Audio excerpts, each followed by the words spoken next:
Hello friends, मैं अनुश्री एक बार फिर से आप सभी का स्वागत करती हूँ आपके अपने YouTube channel stock in future पे। अगर आपने चैनल को अभी तक सब्सक्राइब नहीं किया है तो सब्सक्राइब कर लीजिए, बेल आइकन प्रेस करना मत भूलिएगा।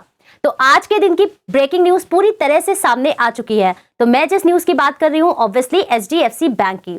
आप सभी को पता है कि कल के दिन में एक इन्वेस्टर मीट होने वाली थी, तो उससे जुड़ी कुछ खास बातें हैं जिन्हें आज हम इस वीडियो में डिस्कस करेंगे।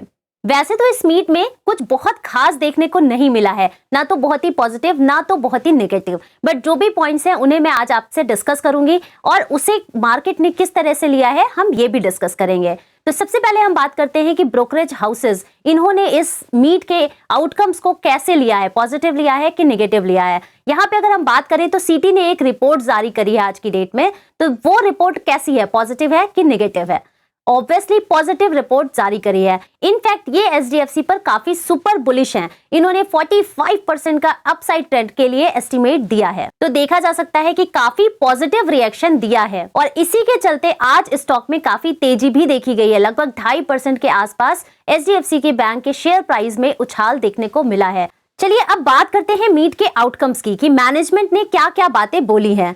तो सबसे पहले अगर हम शुरू करें तो एचडीएफसी बैंक ने कुछ समय पहले 1000 ब्रांचेस ओपन करने की बात कही थी। तो जब इनसे ये सवाल किया गया तो इसके जवाब में इन्होंने पॉजिटिव ही आंसर किया है और बोला है कि ये 1000 ब्रांचेस जो खोलने वाले हैं इसे इन फ्यूचर ये खोलेंगे और जल्द ही ये इसमें इन्वेस्टमेंट करते हुए दिखेंगे। दूसरी बात जो मैनेजमेंट ने कही कि इनका जो पूरा फोकस है वो अर्निंग्स पे रहेगा और रहना भी चाहिए, क्योंकि जब कंपनी की अर्निंग्स अच्छी होंगी तभी तो ग्रोथ अच्छी होगी और जब ग्रोथ अच्छी होगी तभी लोगों का भरोसा बना रहेगा। इसके अलावा जब इनसे पूछा गया कि प्रॉब्लम कहां आ रही है, एचडीएफसी बैंक अपने आप में ही लार्जेस्ट बैंक है, वर्ल्ड की तीसरी लार्जेस्ट बैंक है और इंडिया की टॉप लार्जेस्ट बैंक है और बहुत ही स्ट्रॉन्ग फंडामेंटल्स हैं। रिजल्ट्स की अगर हम बात करें तो Q3 के रिजल्ट भी पॉजिटिव आए थे, 15% का प्रॉफिट में जंप देखने को मिला था। उसके बाद भी इतनी बड़ी गिरावट आई क्यों है, तो क्या प्रॉब्लम आ रही है? तो इसके जवाब में मैनेजमेंट ने ये बताया, जो कि ये पहले भी बता चुके हैं, कि आपको याद होगा एचडीएफसी बैंक और एचडीएफसी लिमिटेड का एक मर्जर हुआ था, बल्कि इसे मर्जर नहीं कहेंगे, एक सुपर मर्जर कहेंगे, क्योंकि अपने आप में ही दोनों ही कंपनीज काफी बड़ी थी।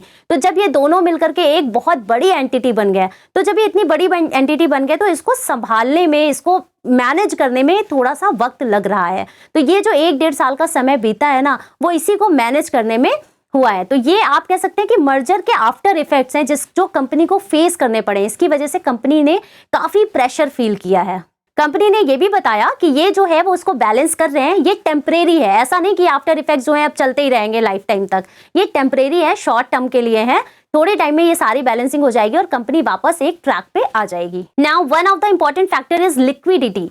कंपनी ने कहा है कि लिक्विडिटी को लेके पहले कुछ कंसर्न्स थे, but now as compare to previous quarter अब सिचुएशन कुछ बेटर हो रही है। तो ये लिक्विडिटी पे भी फोकस करने वाले हैं। अब सवाल ये उठता है कि इस लिक्विडिटी को बढ़ाने के लिए ये क्या करेंगे। तो इनके पास बड़े बड़े जो डिपॉजिट्स हैं वो बहुत ज्यादा हैं और बड़े डिपॉजिट्स जो हैं वो प्रॉब्लम करते हैं, क्योंकि इनसे एक्सपेंसेस ज्यादा होते हैं, क्योंकि इन पे इनको इंटरेस्ट देना पड़ता है हैवी अमाउंट। तो ये बड़े डिपॉजिट्स को कम करेंगे और छोटे डिपॉजिट्स पे फोकस करेंगे। तो ऐसा करने से इनके जो खर्चे हैं वो थोड़े से कम हो जाएंगे और नेट इंटरेस्ट इनकम इंप्रूव होगी और उसके चलते जो मार्जिन है वो भी इंप्रूव होंगे। इसके अलावा कॉम ने ये भी बताया है कि इनके जो अदर बिजनेसेस हैं like HDFC life insurance, HDFC AMC, ये इनको भी स्ट्रेंथन अप करेंगे। Next important and golden point is EPS, जिसके चलते शेयर भागा है तेजी से। तो कंपनी ने यह भी बताया है कि कंपनी ईपीएस को बढ़ाने पर ज्यादा ध्यान देगी। आप अगर देखिए तो एचडीएफसी की लोन बुक काफी हैवी है, बहुत बड़ी लोन बुक है। तो कंपनी ने ये बोला है कि अब ये लोन देने पे कम ध्यान देगी और अर्निंग्स पे ज्यादा ध्यान देगी, क्योंकि जब अर्निंग्स बढ़ेंगी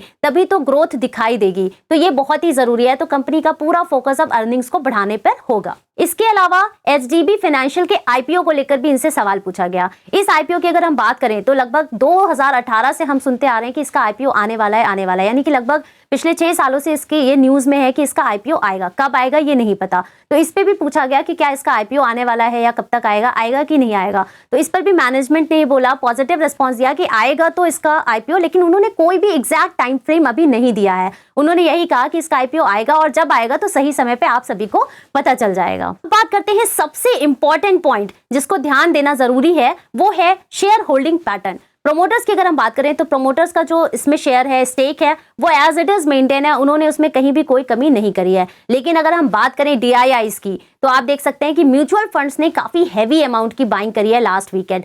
14,000 करोड़ की बाइंग करी है एचडीएफसी बैंक के शेयर में। ये कोई छोटा मोटा अमाउंट नहीं है। और साथ ही कोई एक दो म्यूचुअल फंड्स ने इसमें बाइंग नहीं करी है, इसमें लगभग सभी बड़े प्लेयर्स ने अपनी पोजीशन बनाई है। तो ये काफी पॉजिटिव साइन है कंपनी के फ्यूचर को लेकर के। एक और चीज आपको ध्यान देने वाली है शेयर होल्डिंग पैटर्न में कि आप देखिए सभी की जो इसमें सबका स्टेक है वो एज इट इज मेंटेन है, एक्सेप्ट कि पब्लिक के।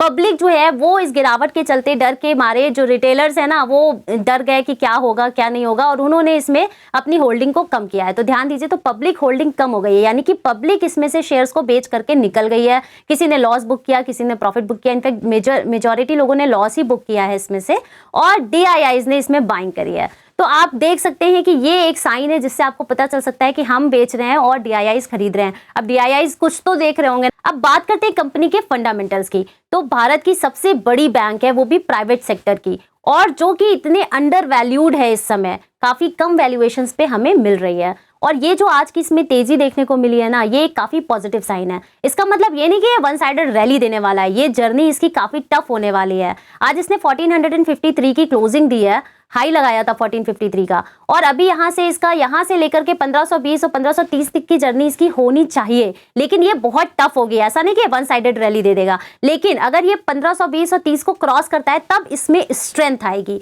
तो ये ध्यान देने वाली है। उसके पहले तक ये वीक है क्योंकि ये काफी सर्किट टू सर्किट लगा के गिरा है।